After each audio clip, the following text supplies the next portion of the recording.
আজকে আমার আলোচনার বিষয় আবারও দীর্ঘ সময় সহবাস করা যাবে ৩টি হোমিওপ্যাথি ওষুধ সেবন করলে। দেশের এবং প্রবাসের ভাই বোনদের প্রতি সালাম। যৌন অক্ষমতার রোগীদের কমন একটা অভিযোগ যে তারা সহবাসে সময় পাচ্ছে না, অর্থাৎ দ্রুত বীর্যপাত হয়ে যায়। বিশেষ করে পুরুষ তাদের অভিযোগটা বেশি থাকে। তাদের ওয়াইফদের অর্থাৎ স্ত্রীর অভিযোগটা একটাই যে তার হাজব্যান্ড সহবাসে আসলে তার বীর্যপাত হওয়ার আগেই স্বামীর বীর্যপাত হয়ে যায়। দেখা যায় যে সহবাসে লিপ্ত হওয়ার আগেই স্ত্রীর যোনি স্পর্শ করা মাত্রই বীর্যপাত হয়ে যায়। আবার অনেকে 30-40 সেকেন্ডের মধ্যে হয়ে যায়।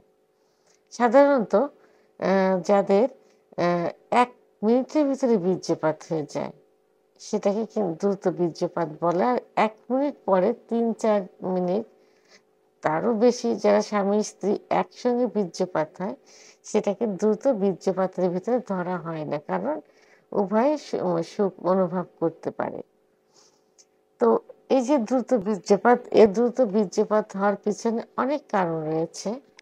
বিশেষ করে পুরুষের যে হরমোন টেস্টোস্টেরন হরমোন কমে গেলে এই সমস্যাটা বেশি হয়ে থাকে। অনেকের ধারণা যে অতিরিক্ত হস্তমৈথুন করার কারণে এটা হয়ে থাকে। হ্যাঁ, হস্তমৈথুন নর্মালি করার কারণে কিন্তু এই সমস্যা হয় না, কারণ হস্তমৈথুনে ওইভাবে যৌন অক্ষমতার প্রভাব পড়ে না। কিন্তু যখন অতিরিক্ত হস্তমৈথুন হয়ে যায় তখন দ্রুত যৌন অক্ষমতার উপরে প্রভাব পড়ে।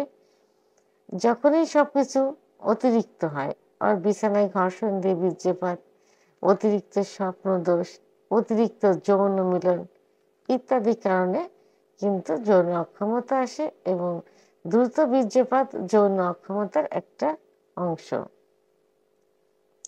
এখন দ্রুত বীর্যপাত হওয়ার পিছনে অনেক কারণ রয়েছে। অনেকে দেখা যায় যে এক্সাইটেড খুব বেশি হয়ে যায়, নিজেকে কন্ট্রোল করতে পারে না।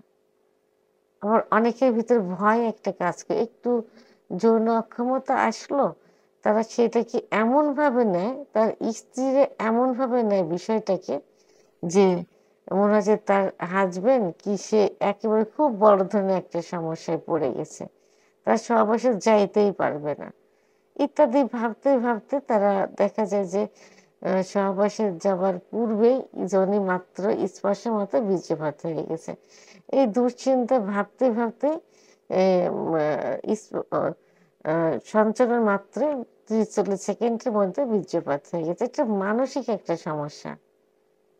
তো এবং দ্রুত বীর্যপাতের কারণে স্বামী স্ত্রীর সম্পর্ক নষ্ট হয়ে যাচ্ছে, স্ত্রী পরকীয়ায় লিপ্ত হয়ে যাচ্ছে, সংসারে অশান্তি সবসময় লেগেই থাকে। সংসারে পারিবারিকভাবে, সামাজিকভাবে, রাষ্ট্রীয়ভাবে বিশাল একটা সমস্যার সৃষ্টি হয় এই দ্রুত বীর্যপাতের কারণে।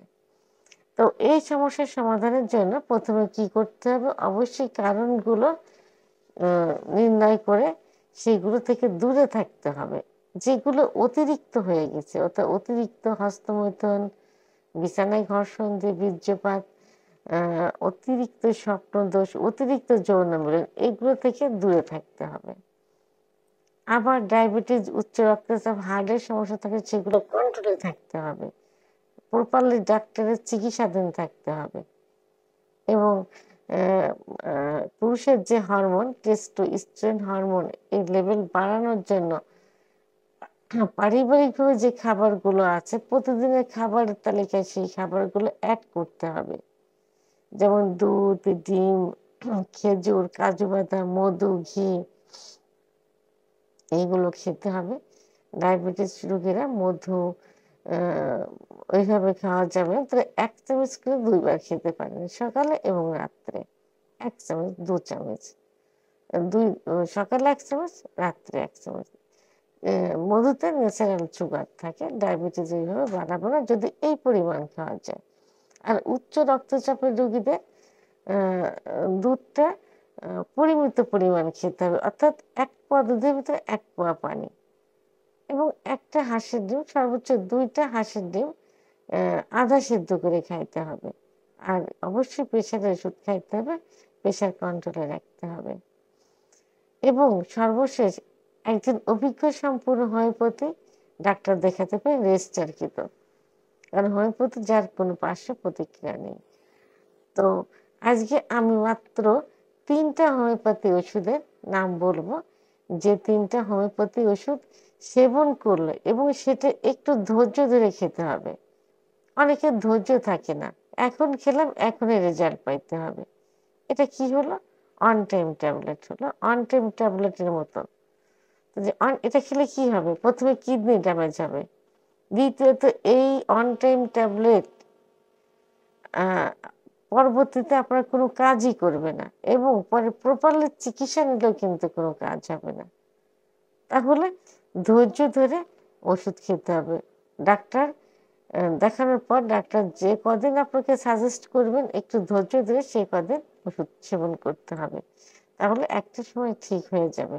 আর মনকে শক্ত করতে হবে। প্রয়োজনে সাইকোলজিক্যাল কিছু পরামর্শ নিতে হবে, কাউন্সেলিং ব্যবস্থা করতে হবে মনকে শক্ত করার জন্য। তারপরেও যদি কাজ না হয়, ওষুধ খাওয়ার যে ধৈর্য না থাকে, আপনি মাঝে মাঝে ডাক্তারের পরামর্শ অনুযায়ী আপনি প্রোটেস্ট ব্যবহার করতে পারেন, শক্ত কন্ডম ব্যবহার করতে পারেন। তবে সেটা চিকিৎসার ভিতরে আনা যাবে না, অভ্যাসে পরিণত হওয়া যাবে না। কারণ একটা সময় দেখা গেল যে এটা অভ্যাসে পরিণত হয়ে যাবে। যতই ওষুধ খান, কোনো ওষুধে কাজ করবে না, ওটার উপরে নির্ভরশীল হয়ে যাবেন। এই জন্য নির্ভরশীল হওয়া যাবে না, মাঝে মাঝে প্রোটেস্ট ব্যবহার করতে পারেন ওষুধ চলাকালীন ভিতরে। তো আজকে যে 3টি হোমিওপ্যাথি ওষুধ নিয়ে কথা বলবো, প্রথম যে ওষুধটি সেটা হলো অ্যাসিড ফস মাদার টিংচার। ওষুধটি হোমিওপ্যাথি জগতে খুবই নামকরা একটি ওষুধ। মাদার টিংচারটি সম্পর্কে সবারই কম বেশি ধারণা আছে। যারা হোমিওপ্যাথি অনুরাগী, ওই হোমিওপ্যাথি যারা আস্থার সহিত সেবন করে থাকেন, যাদের হোমিওপ্যাথির প্রতি আস্থা আছে, পরিবারে হোমিওপ্যাথি ব্যবহার করেন, তাদের ওষুধটি সম্পর্কে ধারণা আছে। অ্যাসিড ফস মাদার টিংচার ওষুধটি 15 ফোঁটা ঠান্ডা পানি সহ দিনে 3 বার সেবন করতে পারেন, খাবার আধা ঘন্টা আগে অথবা আধা ঘন্টা পরে। 1 থেকে 3 মাস পর্যন্ত সেবন করা যেতে পারে। দ্বিতীয় যে ওষুধটি বলবো সেটি হলো ট্রিবিউলাস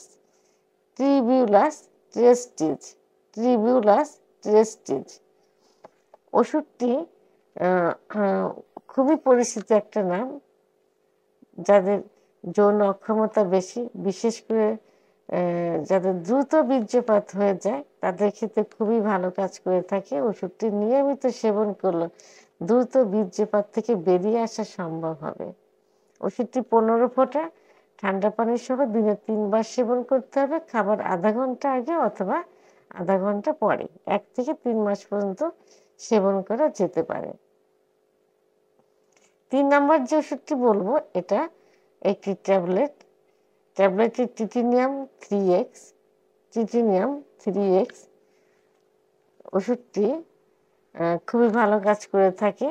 এটা প্রতিদিন সকালে, দুপুরে, রাত্রে 3 বার সেবন করতে হবে। 4টা করে ট্যাবলেট চুষে খেতে হবে। খাবার পর কুসুম গরম পানি সেবন করতে হবে।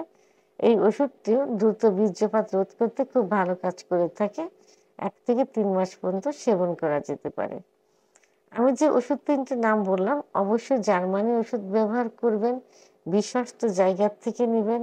যে ডাক্তার থেকে চিকিৎসা নিচ্ছেন, প্রয়োজনে সেই ডাক্তার থেকে ওষুধ নেবেন। কারণ ডাক্তার নিজের ক্যারিয়ার বজায় রাখতে চাইলে অবশ্যই সে ভালো ওষুধ দিবেন, সর্বোচ্চ ভালো ওষুধ দেওয়ার চেষ্টা করবেন।